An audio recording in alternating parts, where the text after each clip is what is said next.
नमस्कार, मी पुण्यातून डॉक्टर अभिषेक हरिदास.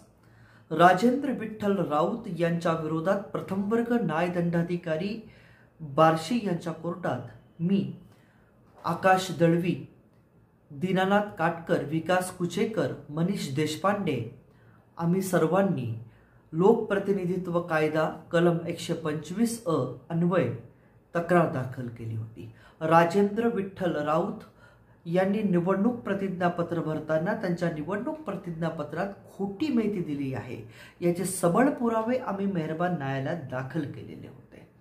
सदर तक्रारीवर दीनानाथ काटकर यांनी त्यांचा पडताळणी जबाब नोंदवला व त्यानंतर दिनांक 1 फेब्रुवारी 2025 रोजी मी स्वतः मेहरबान प्रथम वर्ग न्यायदंडाधिकारी यांच्या कोर्टात सुनवाईला गेलो होतो.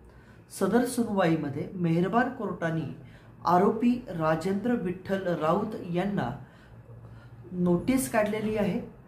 BNSS कलम 223 मध्ये दखल घेण्यापूर्वी, तक्रारीवरती दखल घेण्यापूर्वी आरोपीला वाजवी संधी देण्याची तरतूद असल्याने मेहरबान न्यायालयाने BNSS कलम 233 मधील प्रोवायझोनुसार आरोपी यांना नोटीस दिलेली आहे व सदर पुढची तारीख 14 तारीख देण्यात आलेली आहे.